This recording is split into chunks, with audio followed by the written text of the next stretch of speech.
All right, we're here with Joe Kelly. His second appearance on Section 10. The first time you were with the Red Sox, and now you're not with the Red Sox. Is it weird for you to be back here? Yeah, it is a little bittersweet. Facing some old teammates. I was here for 4.5 seasons. I was here more than the Cardinals. Cardinals are so weird. Far away now. Yeah.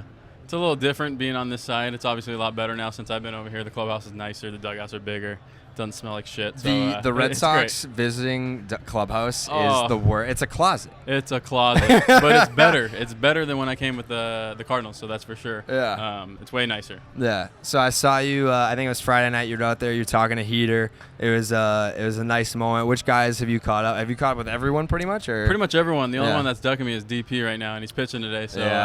So he told me we'd see him after the game. He wasn't with his phone. I texted him. But yeah, pretty much caught up with everyone.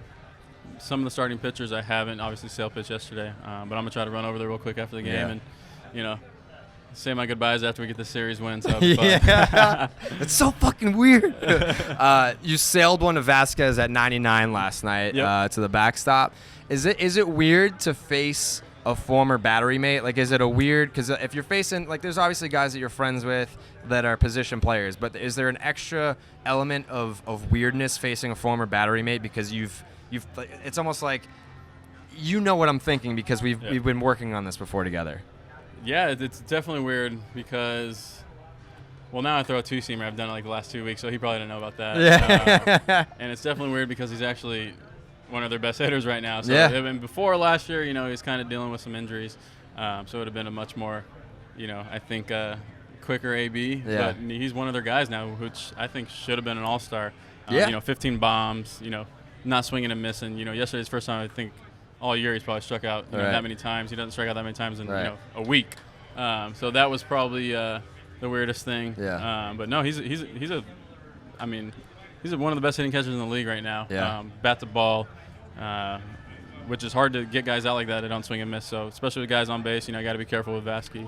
But I got to go back to October with you, because if it wasn't for you going into that, and I've talked to Barnes about this, going into that postseason, everyone was like, well, the bullpen, it's a great team, but the bullpen's going to keep them from winning a championship.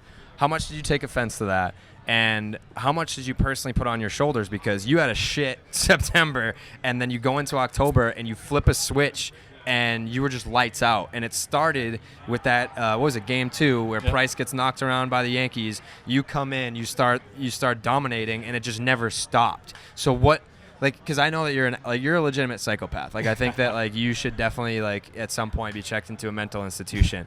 But I think it's because the bright lights come on, and I think that you, not all guys can do it, but I think that you personally were able to kick it into a second gear. Well, the game's meant more. And that's fun. Baseball is kind of dull once in a while. It's elevated. I think that it's more of a one-on-one game at that point. It's like playing beer pong, or it's like, trying to get somebody in darts, and that's when I thrive. Oh, what a beast this guy is. What a beast. What did you call it, Billy? The house that Joe Kelly built?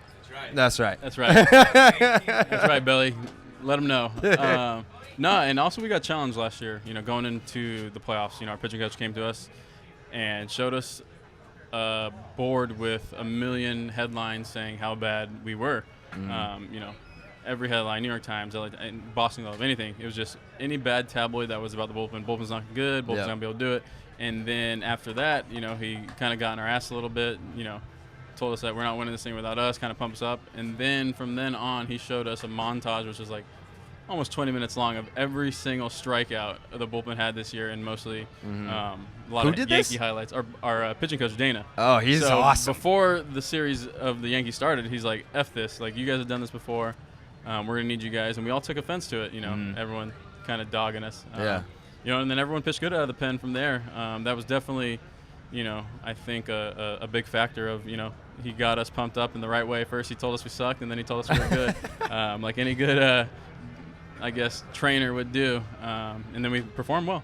Was there a conversation, or was there any doubt in your mind that, like, I don't know if I'm even going to make the postseason roster? Because the way that you were going in September to how you flipped that switch, did they come to you and say, Joe, like, you're a guy, we're going to need you here? Or, like, were there any conversations that took place, like, right before the postseason started, with you specifically? Yeah, I mean, there's always, I guess, a smidge thinking you weren't going to be on, but, I felt like I had a track record for postseason experience and postseason. In a way, like, I know that you probably won't say it, but, like, you were sort of the captain of the bullpen.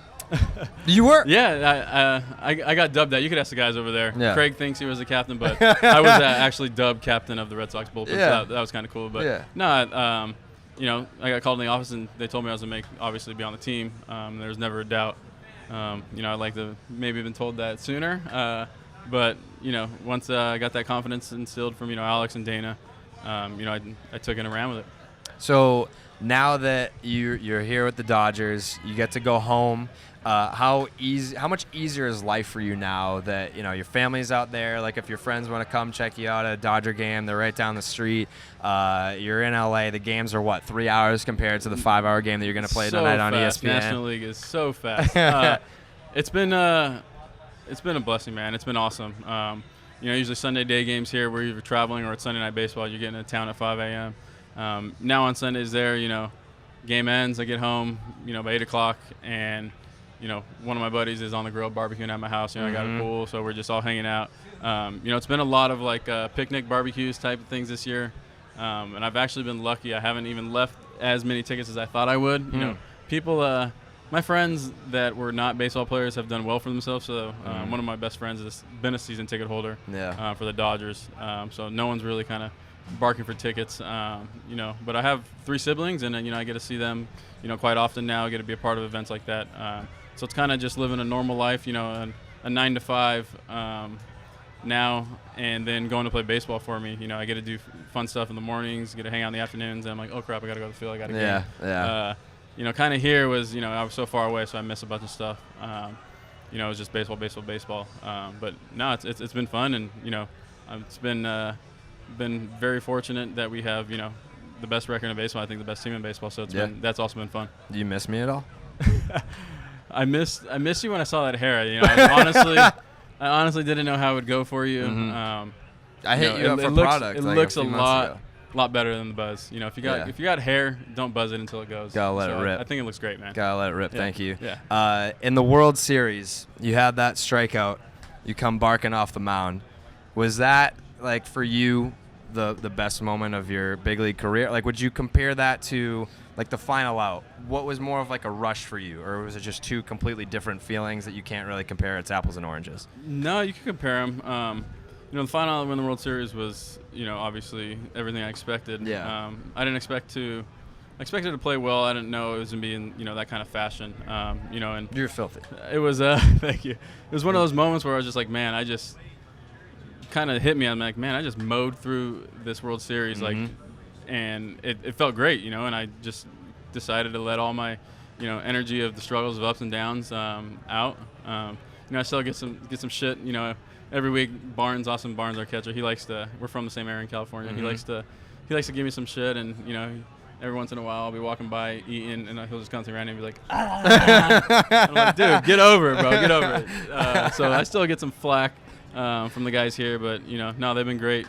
Is it weird to beat a team in the World Series and then just like go play for them after? It was at first. Now it's normal. For the first few weeks of spring training, I'm kind of feeling it around. But everyone was welcoming right away.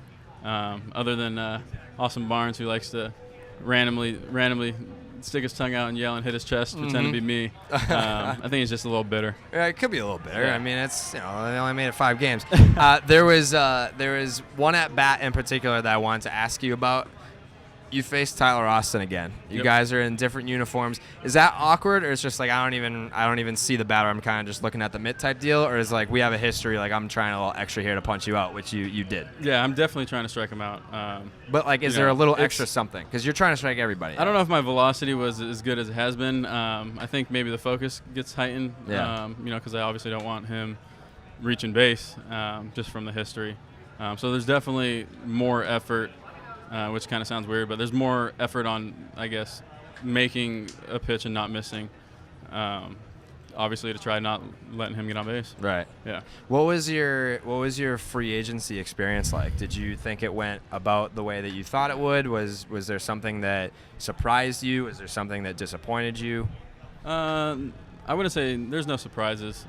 You kind of have a good idea going in. When you talk with your agents or you talk with, GMs around baseball. I think that it went, exactly how I think that it should have went. I got a chance to play for, I wanted to play for a team that wins year in and year out, no matter what, and I wanted to try to stay as close as I could to home.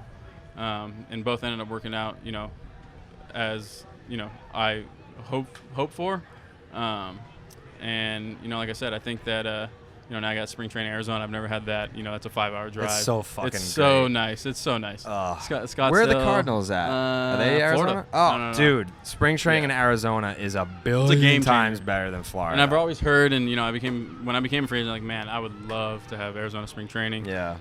It just makes everything so much easier. I got a dog, and put him in the car instead of driving across the country, being able to shoot up the 10. Yeah. And go right to spring training.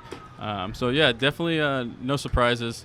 I was like I said, I was happy that it all kind of lined up, the stars aligned with playing on a competitive team year in, year out, and being close to home. So I think it was a win-win. Friday night, the Red Sox play a video tribute to you. Does that get you in the feels? Or is it something like, I can't let this pull at my heartstrings? I might get called in to pitch in this game. Like what was going through your mind when you saw that video tribute? It was awesome. I loved every moment of it.